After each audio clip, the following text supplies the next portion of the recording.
कई बार भगवान हमारे रिश्ते खुद तोड़ देता है ताकि कोई हमारी जिंदगी खराब ना कर सके। दुनिया में सबसे खुश वही लोग हैं जो ये जान चुके हैं कि दूसरों से किसी भी तरह की उम्मीद करना बेकार है। जिंदगी में थोड़ा दुख भी जरूरी है। हमेशा सुख ही मिलता रहेगा तो आप कभी जिंदगी में आगे नहीं बढ़ पाओगे। ये गलत सोच है इंसानों की कि एक अकेला इंसान क्या कर सकता है।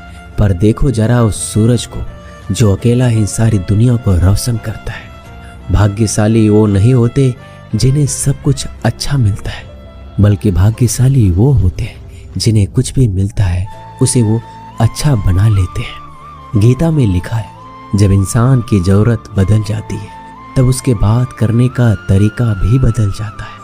फायदा सबसे गिरी हुई चीज है, लोग उठाते ही रहते हैं। हारता वो है जो शिकायत बार बार करता है और जीतता वो है जो कोशिश 1000 बार करता है। जिस इंसान को हम बेहद प्यार करते हैं वही इंसान हमारा सबसे ज्यादा फायदा उठाता है, क्योंकि वो इंसान जानता है कि हमारी कमजोरी क्या है।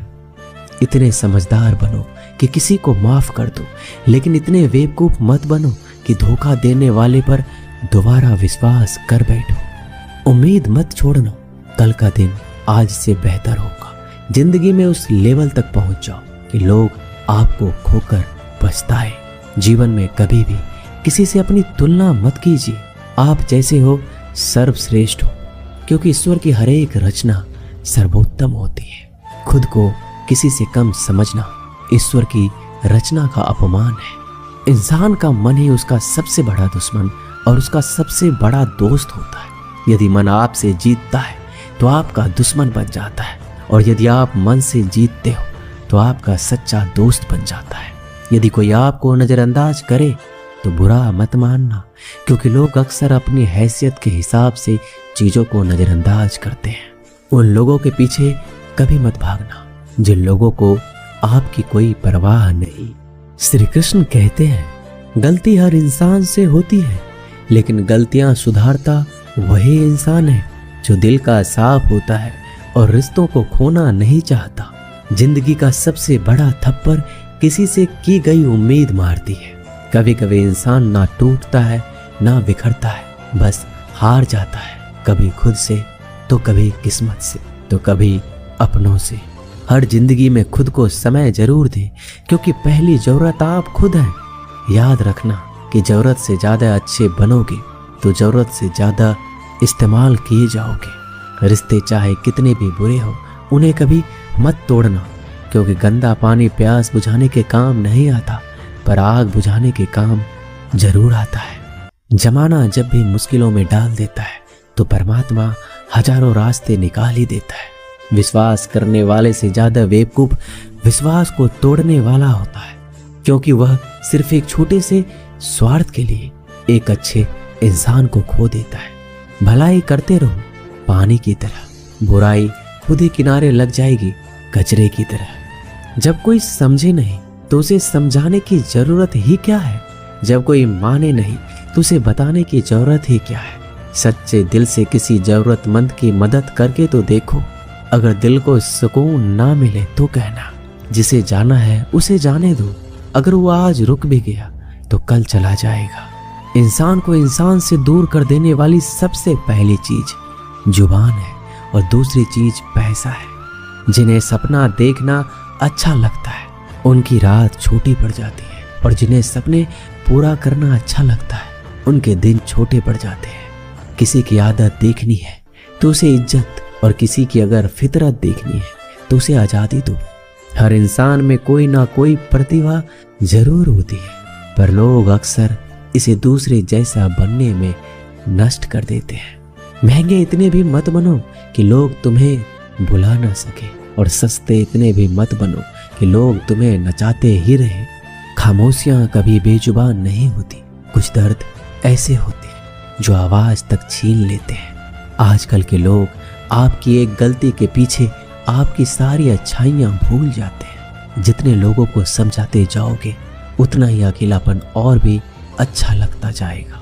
खत्म हो जाएंगे वो भी रिश्ते जिनसे मिलकर लगता है कि ये उम्र भर साथ देंगे। श्री कृष्ण कहते हैं, अहंकार किसी भी चीज का हो सर्वनाश करके ही छोड़ता है।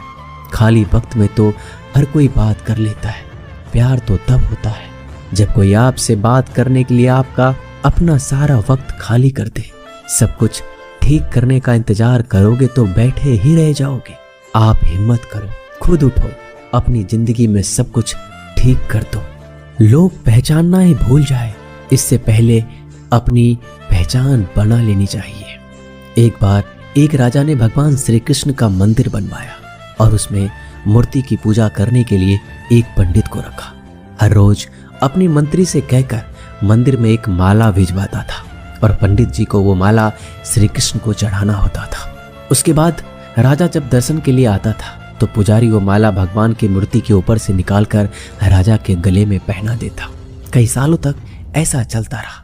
पंडित जी अब बूढ़े हो चुके थे। एक दिन राजा की तबीयत खराब हो गई। उसने अपने सेवक को कहा कि तुम जाकर पंडित जी को माला दे आओ और उनसे कहो कि आज मेरी तबीयत खराब है, मैं आज मंदिर नहीं आ सकता, तो प्रतीक्षा ना करें। फिर राजा का सेवक वो माला लेकर पुजारी के पास गया और पूरी बात बता दी। पुजारी जी ने वो माला मूर्ति को चढ़ाई और सोचने लगे, इतने सालों से ये परंपरा चली आ रही है, लेकिन मैंने कभी भगवान का माला उतार कर खुद नहीं पहनी। शायद आज भगवान की यही इच्छा है कि ये माला मैं पहनूं, इसलिए भगवान ने आज राजा को नहीं भेजा।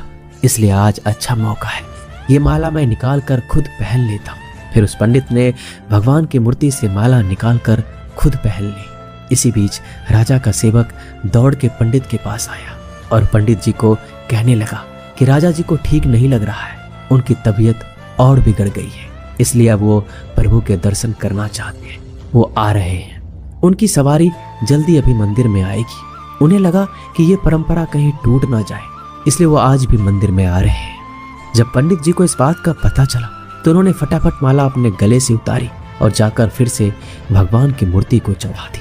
फिर कुछ देर बाद राजा वहां आए और रोज की तरह पंडित जी ने भगवान के ऊपर से माला निकाली और राजा को पहना दी। अब राजा ने उस माला को देखा तो उस माला में एक सफेद बाल नजर आया। राजा ये समझ गया कि ये बाल पंडित का है। राजा ने पुजारी से पूछा, क्या ये माला आपने पहनी थी? इसमें सफेद बाल कहाँ से आया? यह सुनकर पुजारी जी घबरा गए।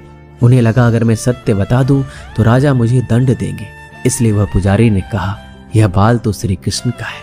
राजा को सुनकर बहुत ही गुस्सा आया। उसने कहा, तुम झूठ बोल रहे हो, भगवान के बाल सफेद कब से होने लगे? राजा ने कहा, मैं फिर कल आऊंगा और श्रृंगार के समय देखूंगा कि उनके बाल सफेद हैं या काले। अगर बाल काले निकले और सफेद नहीं निकले तो आपको कल ही मृत्यु दंड दिया जाएगा, क्योंकि आपने मुझसे झूठ बोला है। राजा ये कहकर वहां से चला गया। इधर पुजारी भगवान के चरणों में गिरकर रोने लगे कि हे प्रभु, मुझे माफ कर दीजिए, मैं लोभ में आ गया था, मुझे लगा मुझे ये माला पहन लेनी चाहिए, मुझे बचा लीजिए, नहीं तो कल राजा मुझे मार देगा। तो पुजारी पूरी रात भगवान के चरणों में गिरकर रोने लगा, विनती करने लगा कि प्रभु मुझे बचा लीजिए। अगली सुबह राजा मंदिर पहुंचा। राजा ने भगवान की मूर्ति के ऊपर से मुकुट निकाला और उनके बाल देखे। राजा चौंक गया क्योंकि भगवान की मूर्ति के ऊपर सफेद बाल थे। राजा ने सोचा ये पुजारी की कोई चाल है, इसने मौत की सजा से बचने के लिए भगवान के बाल सफेद कर दिए हैं। राजा यह बाल असली या नकली इसकी जांच करने के लिए बाल तोड़ने लगा। जैसे राजा ने कुछ बाल तोड़े तो मूर्ति में से खून की धारा बहने लगी। राजा भगवान के चरणों में गिर गए और क्षमा मांगने लगे और रोने लगे। कहा, मुझे माफ कर दीजिए। तभी मूर्ति से एक आवाज आई, राजा, तूने सिर्फ मुझे मूर्ति माना, इसलिए मैं तुम्हारे लिए सिर्फ एक मूर्ति हूँ। लेकिन पुजारी ने मूर्ति में साक्षात भगवान देखा, इसलिए मुझे मेरे भक्त की रक्षा करने के लिए मेरे बाल सफेद करने पड़े और खून की धारा बहानी पड़ी, ताकि मैं समझा पाऊं कि जहां भाव है वहां भगवान है। अगर आप वाकई में भगवान का स्मरण करते हैं, उन्हें देखना चाहते हैं, तो आपके अंदर सिर्फ भाव होना चाहिए। ये एक छोटी सी कहानी हमें शिक्षा देती है कि भगवान के आशीर्वाद के सिवाय कुछ भी संभव नहीं। अगर आप सच्चे दिल से भगवान को पुकारते हैं तो भगवान आपकी मदद के लिए जरूर आते हैं।